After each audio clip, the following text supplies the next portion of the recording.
Hi everybody, welcome back to Russian Libertors Corpus YouTube channel, and today we're in a little bit of weird setup because one of us, meaning me, have COVID. Yes, it's still apparently happening in the world, but I'm okay. I passed through fever, so that's done. So let's get back to making our videos.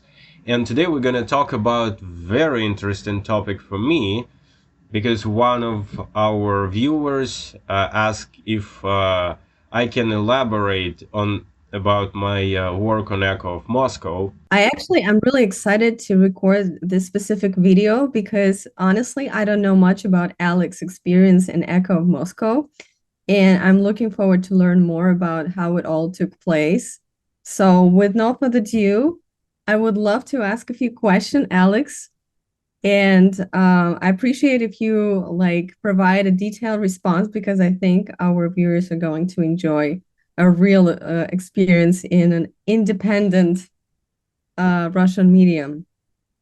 So could you tell me, first of all, a little bit more about Echo of Moscow? What is it? And in a context of Russian media overall, what place does it take? Well, that's a very big question, but I'm gonna try to be short because Echo of Moscow was okay. Now we that's a very complicated story because even with Echo of Moscow in Russia was completely shut down last year, I think 2 weeks into the war. Now it reappears as a network of different YouTube channels, and they have even an app that kind of works as a radio station, which it just retranslates uh, those like streams from YouTube channel, somehow creating this illusion of having a radio station, just in a different format, only in the internet. So in some way it still exists, but it started way back, even before the collapse of Soviet Union, and the first big I don't know, influence, like the first big appearance of Echo of Moscow um, was during a coup of August 1991, when some high-ranking Soviet officials tried to lock down Gorbachev and seize the power and restore, Soviet Union as they knew it. So, totalitarian, no freedom of speech, no nothing. It happened in August 1991, and journalists of Echo of Moscow was actually on the street of Moscow during those days, providing information from the field, like textbook journalism.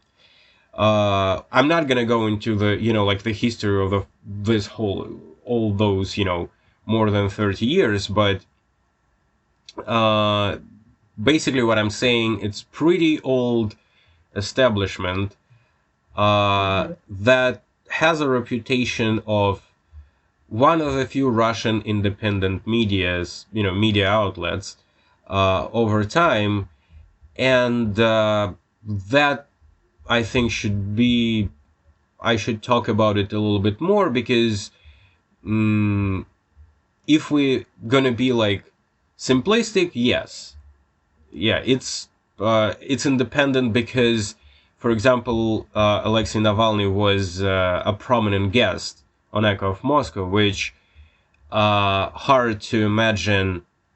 Not even hard to imagine. He was blacklisted. Even mentioning his name was blacklisted on all federal government controlled TV channels, for example, or radio stations controlled by Russian government, till the end of the classic radio format last year.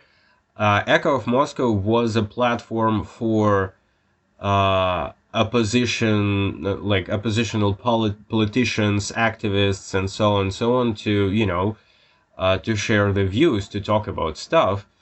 Uh, as well, it was the platform for politicians or Kremlin functionaries to provide their, view of things. And there were a few cases of Echo of Moscow in Moscow, Moscow newsroom, working with Moscow mayor's office for, money and stuff. Um, so like, how independent could they be? They had programming, some sort of, like an hour or two dedicated to, how Moscow is actually very nice and European under Sobyanin's, administration, which is like, is it Sure. really? Yeah, but probably we'll get to this semi-independence a little bit later. Now I want to talk about this actual structure of Echo of Moscow. So in Moscow, also the word Moscow is going to appear like a lot, so sorry about that, just because of the name. So the main headquarters, the headquarters was in Moscow. They have 24 hours broadcasting, a lot of different programming. Mostly it's only talks. So it's only people talking about something, not only politics, some other things, but people are talking. And with that, it was one of the most popular radio stations in Moscow, like inside Moscow City, one of the most popular radio stations in Russia. Again, no music. That's my main point. Which is like a little bit rare because it was a traditional media. So we had TV channels. When you turn on your TV, you have your federal television, government controlled. Uh, well, by 2010s, government controlled. Echo of Moscow was, accessible through your, radio receiver, which was nice, and people were interested in listening to, what's going on, because again, it represented a lot of different views. So that's Moscow. Now we have regional structure.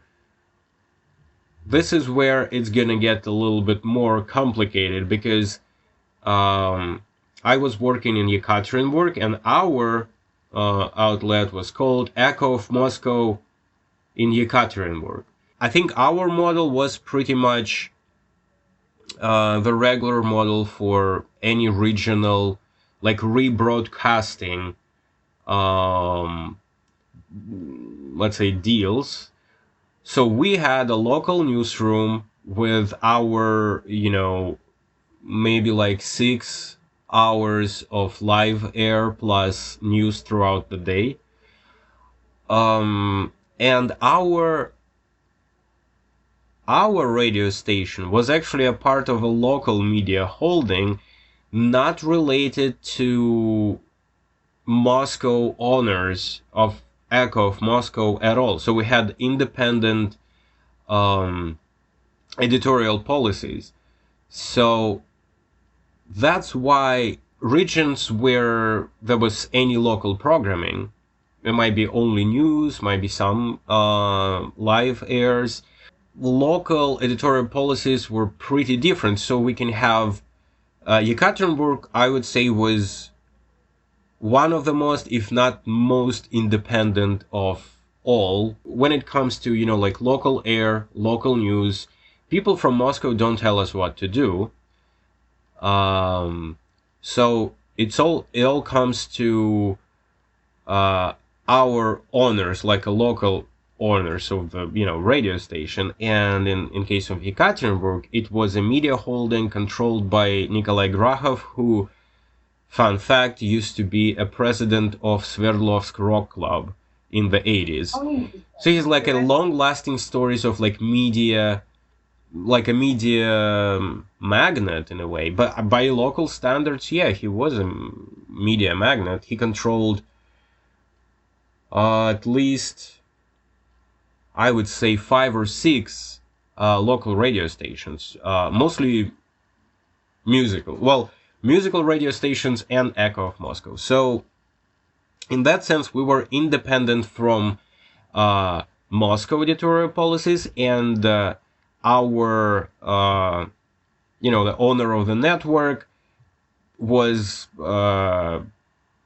into independent news, so he didn't put any restrictions on us. So also in my 5 years in Yekaterinburg on Echo of Moscow, I was never censored personally, which is like, and the kind of the reason why I left. It was the time when the time of censorship was kind of coming.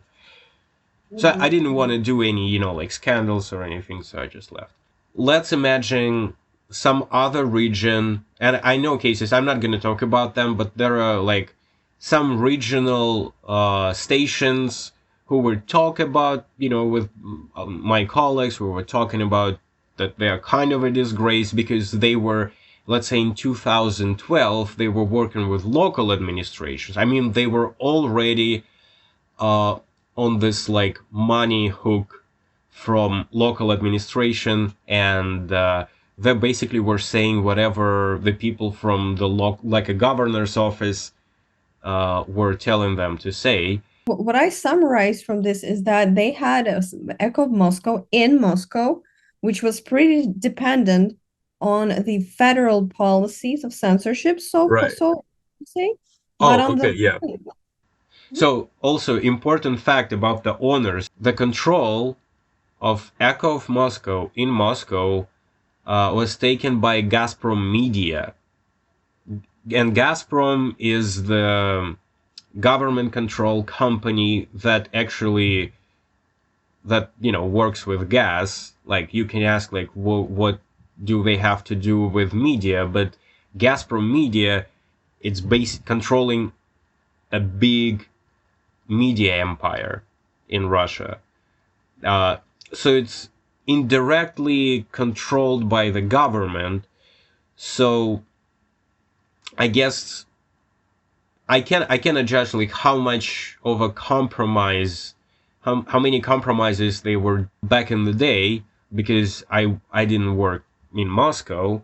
But what I can say, they were a platform for independent politicians, as well as some pro-government programming as well. At least it was a balance. Yeah, so I see. that's important, to say that this media was in fact a part of Gazprom Media empire. So I see. I see. yeah, That sounds like it wasn't really an independent media,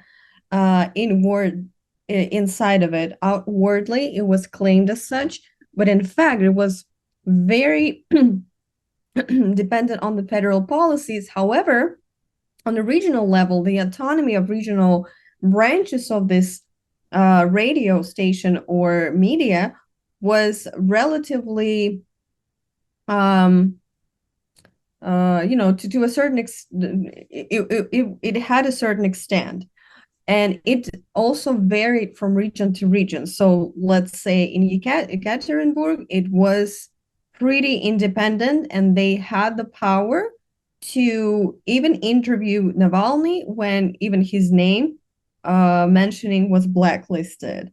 yeah, That's very interesting, like how the system, how this hierarchy works. I would expect that if the radio station or a media outlet belongs to the government, it would be aligned, with the federal policy across all regions, but it's apparently not the case. So it's very unique that your region, Yekaterinburg, was so, outwardly oppositionist, even though in other regions it was not the case. yeah. Interesting. So you, Well, yeah, but yeah, you, also we have this kind of idea or a concept that Echo of Moscow was Russian government storefront for independent media. Like, if anybody from anywhere will start to talk about like there are no freedom of speech in Russia, Peskov, who's Putin's press secretary, will always say, well, look at Echo of Moscow. They have all the critics of regime there. He wouldn't say regime, though.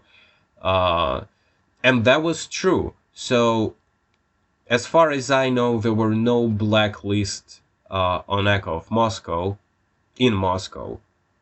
So Uh, they had sort of permission to be outwardly oppositionist, um, but they would still be responding or be accountable to the central headquarters in Moscow, right? But that but they like had they might be again like yeah.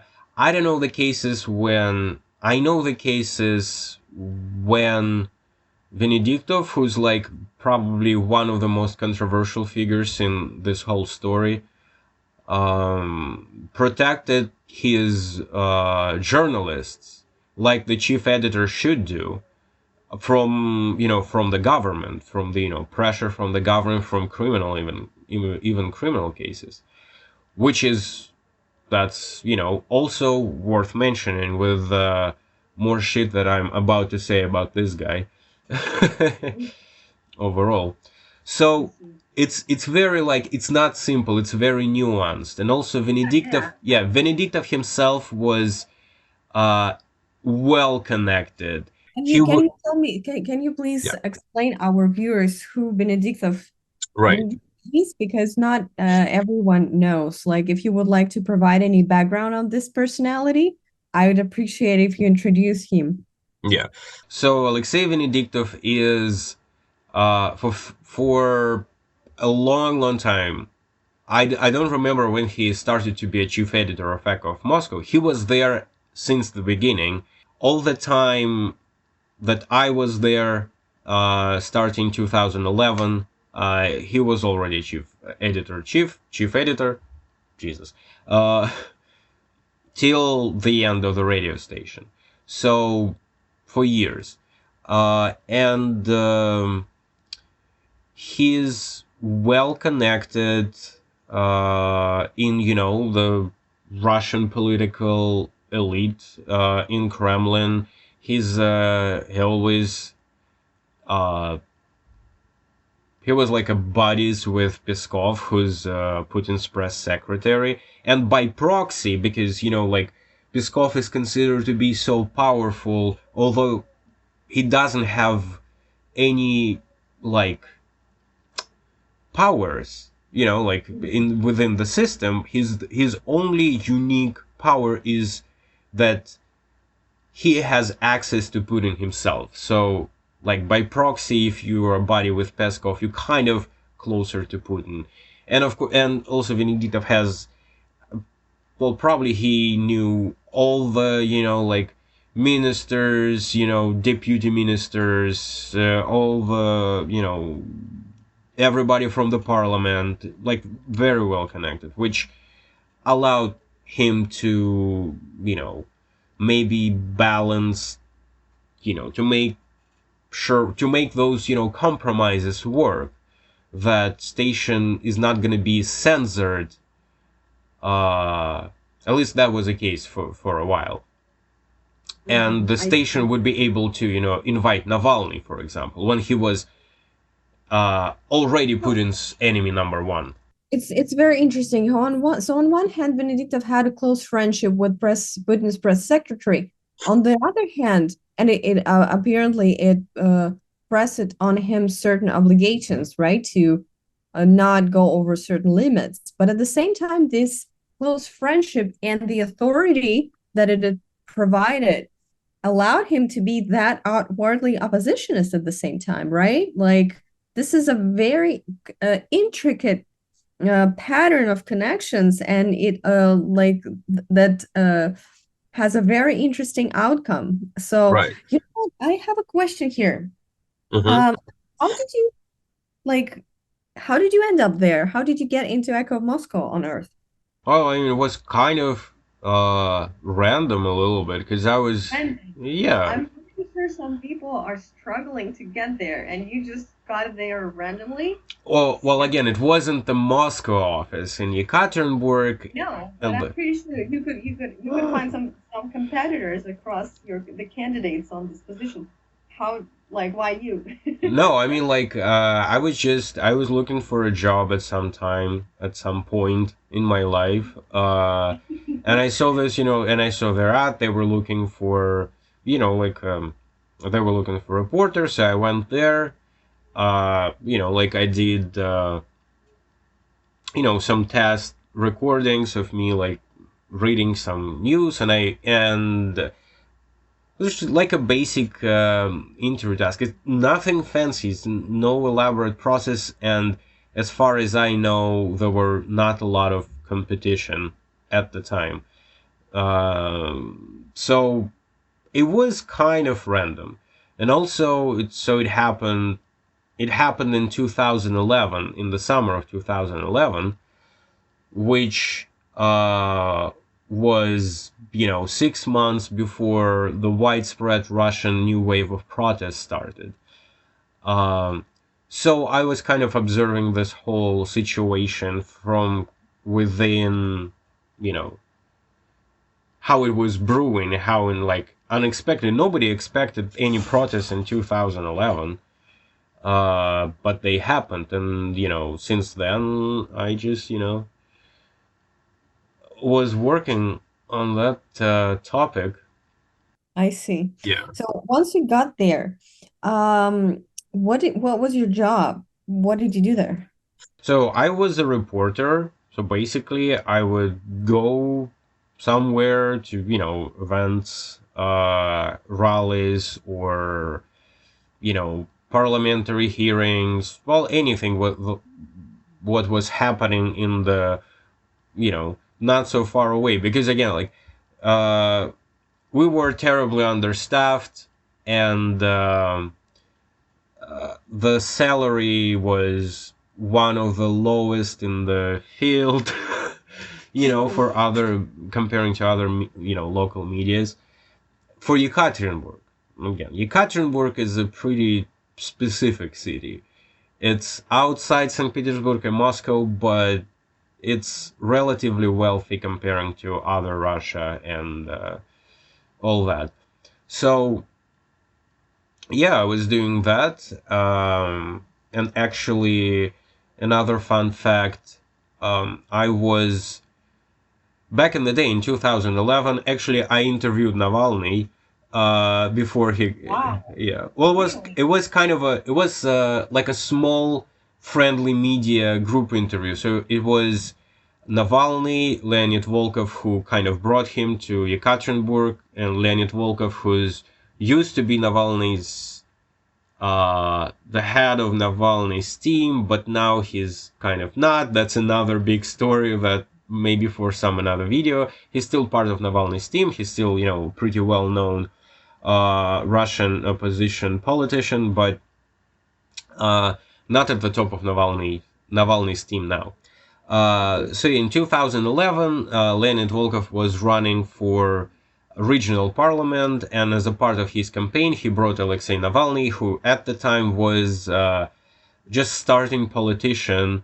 He was already doing his investigations on corruption, so he was like well known in the internet sphere. Yeah, so he came, and there was, I think, maybe 3 or 4 journalists from friendly media, and we were all just got together at some cafe, and it was kind of a cross interview of Navalny and Volkov together about everything. So yeah, it was like those times. um and Wow. yeah. I didn't know that you interviewed Navalny. How come? Okay. Well, I mean, like, it wasn't one-on-one personal interview, and also at the time Navalny wasn't as big as he is now. Another fun turn of that story. So Leonid Volkov, uh, they didn't allow him to register on the for being a candidate, which is a normal practice for Russian authorities. They do that all the time. But he tried to fight it in court because they said his signatures, people left for him to be a candidate, was, they were forged, people weren't real. So he went to court, and he tried to fight basically every signature that's being called, false by by Yekaterinburg Electoral Commission. And since on one of the rounds when he was like gathering personally the signatures for him, I was with him doing the report on how it is for independent candidate, the process of, basically it was like how it is to run a campaign if you're an independent candidate, you don't have like Russia United budgets for that. So I ended up in court testifying on Volkov's trial because one of the signatures that's being taken not only from real person but also was documented by me, it was represented in the air of local echo of Moscow, was also called forged. And he actually, which is like a crazy story, even for those times in Russia, he won. Like he got reinstated by the regional court. But then the High Court of Russia, of course, was like, no, we're not doing that. So they put him off the list completely. But that's how I was like introduced to the world of inside world of Russian politics. Interesting. I'm pretty sure that you have a lot of adventures there. You used to. Could you tell me a little bit more about um, what kind of compromises did you have to submit to at some point in time where the censorship started to develop Uh-huh. to a different level? And I don't know, was it hard for you to do certain projects? Did you have to, make an agreement with your own consciousness about what you're doing? Like, have you ever been in situations like that? Well, we were kind of operating on the basis that it's better to ask forgiveness, not permission. Well, Right. figuratively speaking. So I have a brilliant editor. She went by Katya Petrova at the time. Her, stage name, radio name. And we were kind of long into when the whole protest wave started. It was like a new era of Russian life, basically. Um, so we were kind of working as a tandem. So she was, guiding me. I was like walking, going around on all those rallies, talking to politicians, and so on, so on. So we were just we would we would do our story, released it, and then sometimes we would have problems afterwards, after it's already aired. Like some people from like local high offices would call our chief editor, local chief editor, and like scream at him, and then he would scream at us, and then we were like, oh well. He's like, well, don't do this next time. We're like, oh well, and and next time we would do exactly the same. So that was like fine for a couple of years. That sort of pattern was fine. So again, I was never censored personally. I got screamed and shouted after. Oh, But yeah, I got the idea. yeah, and but it's all started to change with time, and this is actually the scheme that works with I would say probably most of media in Russia in general. And of course, it's about money. It's not like it's nothing sinister. Well, although money is pretty sinister if it's Russian government money. So, uh, so first of all, like we had newsroom, so there was, I think it was maximum of 6 people. So it's not a huge collective. And we had like a live air crew, which was a little bit separate because their job was to be prepared for the interviews, do the long interviews on air, do like talk about some topics, but it's live air. We were doing news, so it's like every half hour, starting 7 in the morning till 8 p.m. Every half hour there should be a news report. So we were just working on that, and you can imagine, so it's 6 people working on that. It's not a lot. And we have also, as any company would do, advertisement department, and their job is to find some company that will advertise in our air, so we could have money, right? That's how any business, media business works, ideally. Well, now it's a little bit different with crowdfunded, but let's not go into that yet. Um, so basically, now and then, like our, advertisement people would give us some. So sometimes we're just sitting in the newsroom, we're listening to the air, and there is like an interview with like parapsychologist, and we're like, what now? Or like some, like esoteric guru or something. We're like, okay. I mean, it's kind of embarrassing, but sort of a compromise, but fine. That's how it's, that's how it starts. Like, whatever. The next step was, I think it was in 2014 when we as radio station got introduced to this scheme for the first time. The scheme is called Informational Support of a Governor's Office. So basically, governor's office administration opens, a tender for informational support, meaning that, like media outlet that would get this contract will be obligated to report, like to have at least, let's say, like 45 reports about the governor's activity in 1 month,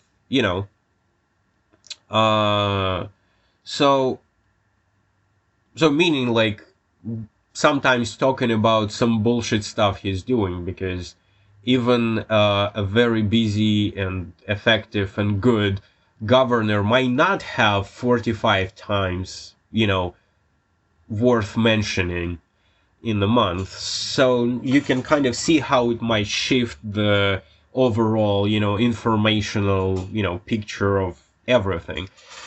So in 2014, when such a tender was introduced, I mean, it's a public information. My editor, Katya, she actually, I don't remember if we heard some rumors that our advertising people are kind of gonna do this or not. I think so. But she just made a news about it. There was a kind of a big scandal, like, and I think I made a report probably too, how, governor's office is basically buying out local journalists, It was a big scandal, so governor's office said, no, fuck off, you're not gonna give our you're not gonna get our money. We had a scandal in the, radio station because advertising people like, like, it's, like, you getting paid only because of us, blah, blah, blah, blah, blah. But anyway, so that was like a first sign of changes that going to ruin in the, like, credibility, I would say, of the radio station.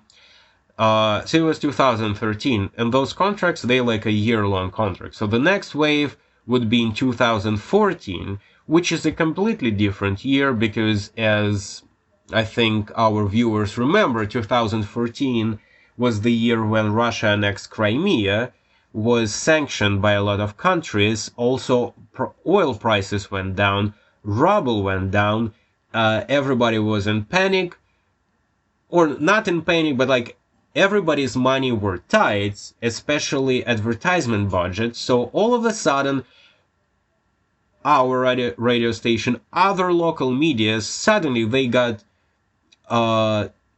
basically from this, like amount of advertisement budget from like just small, medium business, just businesses, to this much. There were a lot of cuts, hour shifts. That was a year when two shifts of news were kind of smooshed into one longer shift that started at like 8 a.m. and but then until I think 3 or 4 p.m. So it was like less news, less air, like more cuts, less money to spend on, salaries and so on and so on. Still, the money were pretty tight. So naturally, there was the compromise was, okay, like guys, here is this informational contract for governor's office. Uh, you don't have to. So we were just kind of um, we were doing news independently. I mean, governor's still doing something, It's like, he's still a figure. I mean, our governor is dumb as fuck, but like, not a very good governor.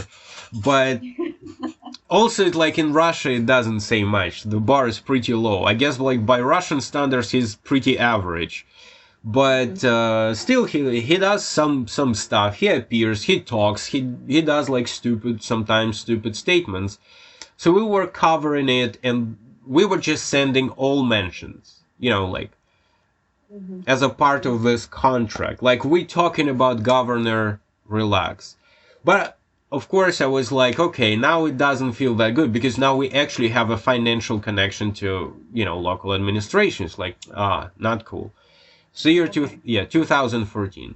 Then Yeah. 2000, yeah, 2000, and also like imagine like all of the media outlets across Russia were having the same exact problem because money was tight all of a sudden for a lot of businesses. So they stopped just buying, advertisements in papers, radio stations, or local TV channels. So what this media should do to survive, they were, and then like this magical money from local governor's office or mayor's office start coming in, and it's like, and I think the first compromise was for some people that okay, so this year is really hard, we just do it for 1 year. Next year, like we'll get our, like businesses back a little bit, they will buy more advertisements, so we're not gonna do this anymore. Hmm. Right. That's what people usually saying when they stepping into this. It's like toxic relationship. Oh yeah, yeah. Yeah. So this dependency relationship, that's when they kind of started to push more buttons. I was wondering if it's actually final question that I have.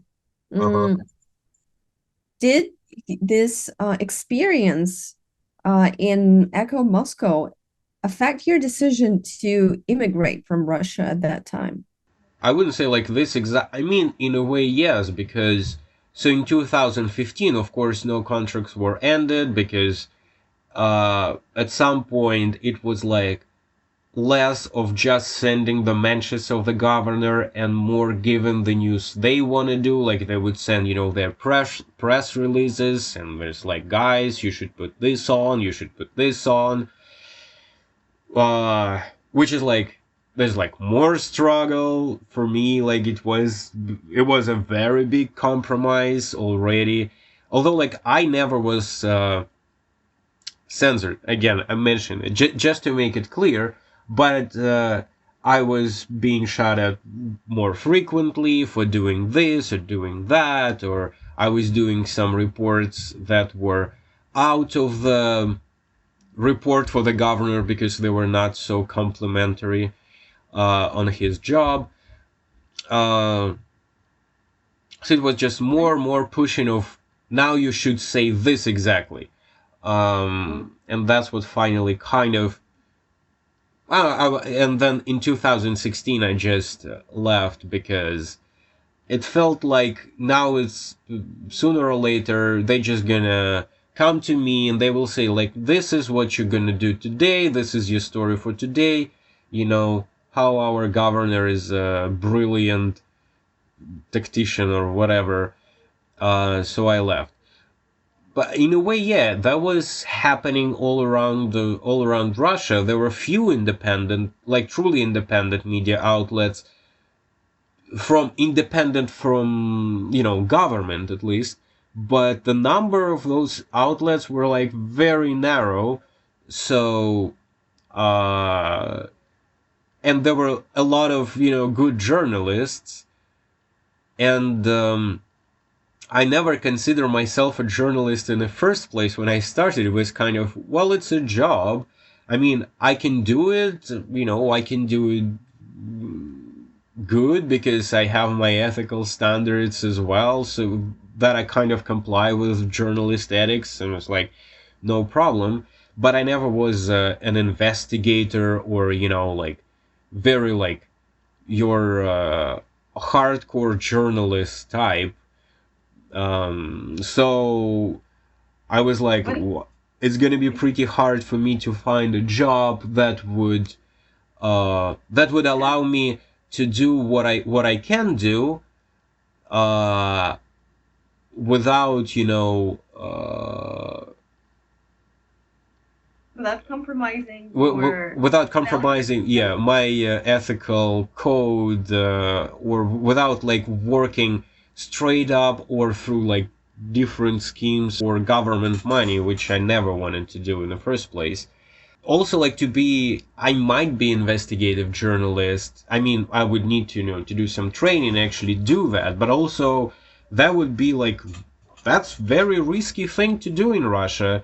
And I'm like, I never wanted to be a journalist in the first place, and now I'm like, when it's How does it happen to people? I don't understand. They just run into opportunities without even thinking twice. I wish I was you, well, you no, I know? mean, also the thing is, so I have I was studying philosophy, which is, in practical sense, you might say completely useless. In a way, you're gonna be right, but in the broader sense, it's so useful to any humanitarian, area of work, that you just need a little bit of, like self training, or like a little bit of additional education, and then you can be journalist, you can be teacher, you can be, what else are we humanitarian do?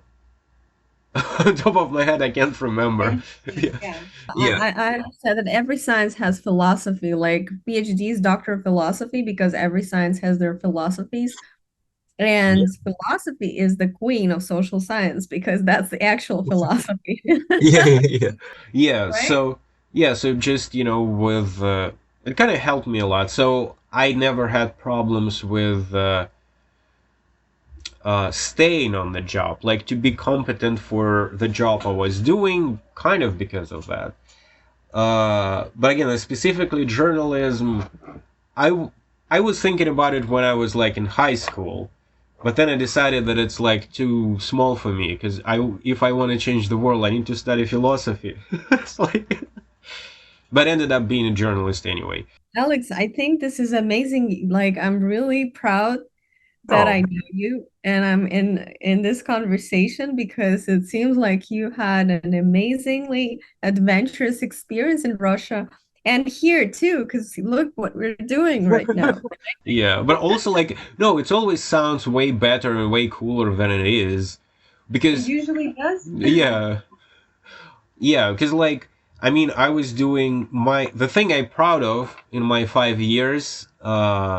I started to do the like a full review of local parliament when they had the session, when they were talking about new legislatures, they arguing whatever. So usually people would go to the parliament building and kind of hang out there to have like like they can observe from from the back of the actual gathering going on, or voting and such. They can observe from like the special media room. Then they can ask questions.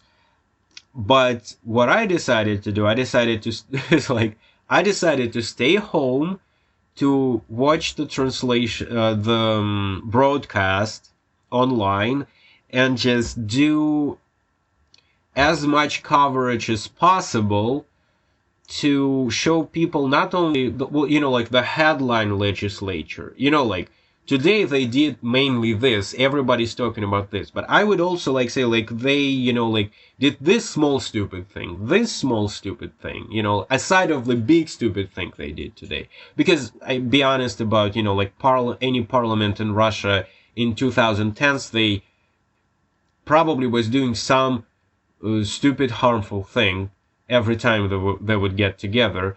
But and also I wanted to show how, like how those people actually talk when they not, like facing journalists. Like it's a little bit different. To each other, they talk kind of in a different way, and you can show human side, meaning in this case, a lot of times, uh, complete complete lack of intellect or empathy or the ability to talk, like to form full sentences sometimes.